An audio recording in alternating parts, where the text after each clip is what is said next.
Assalamualaikum warahmatullahi wabarakatuh.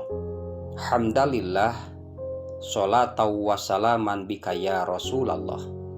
Hadirin umatul muslimin rahimakumullah.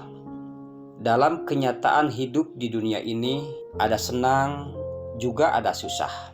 Ada sengsara, pasti ada bahagia. Ada suka, pasti di dalamnya ada duka. Ketika kita semua sedang mengalami dan merasakan keterpurukan dalam kehidupan ini, suka terkadang kita berkata-kata dan bertanya-tanya sendiri. Rasa-rasanya saya begini terus. Dari dulu sampai sekarang, saya kok belum ada perubahan. Kenapa ya saya gagal dan gagal lagi? Itu pertanyaan, terkadang kita sendiri yang menjawabnya. Kata kita, apa saya harus cari tambahan pekerjaan lain? Apakah saya harus cari peluang usaha yang lain? Atau mungkin saya harus tambah lagi lahan pertaniannya dan banyak lagi yang lainnya?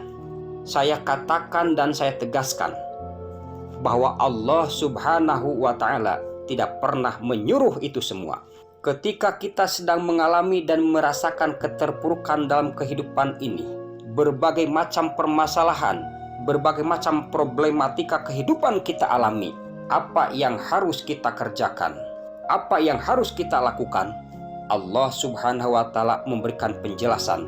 Allah Subhanahu wa Ta'ala memberikan jalan keluarnya. Dengan cara bagaimana? Dengan cara mengamalkan isi kandungan ayat suci Al-Quranul Karim yang terdapat dalam surat Nuh ayat 10-13. A'udzubillahi minasyaitonirrajim. Faqul tustaghfiru rabbakum innahu kana ghaffaro. Faqultu, maka aku katakan kepada mereka, istaghfiru rabbakum, beristighfarlah kalian semua kepada Tuhanmu, bertobatlah kalian semua kepada Rabbmu. Dengan cara bagaimana dan apa yang mesti kita ucapkan dalam istighfar dan pertobatan tersebut? Allah memberikan contoh dalam Al-Quran. Banyak sekali redaksi istighfar yang kita temui. Ada istighfarnya Nabiullah Adam alaihissalam. Rabbana dzolamna anfusana wa illam taghfir lana wa tarhamna lanakunanna minal khasirin. Atau mungkin kita temui istighfarnya dan kita baca istighfarnya Nabiullah Yunus alaihissalam. La ilaha illa anta subhanaka inni kuntu minadz dzalimin. Atau bahkan mungkin kita membaca istighfarnya Nabiullah Musa alaihissalam. Rabbi inni dzolamtu nafsi faghfirli.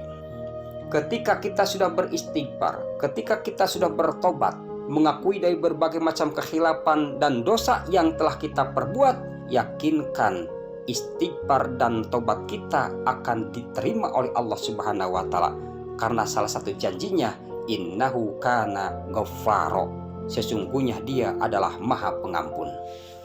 Jaminan dan janji apa yang Allah akan berikan kepada kita semua ketika kita sudah beristighfar dan bertobat kepadanya?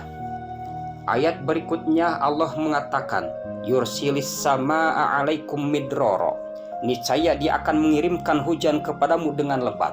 Bumi ini yang tadinya tandus, yang tadinya gersang, Allah jadikan subur makmur, gemah ripah repeh rapih loh jinawi, toto tentrem kertara harjo.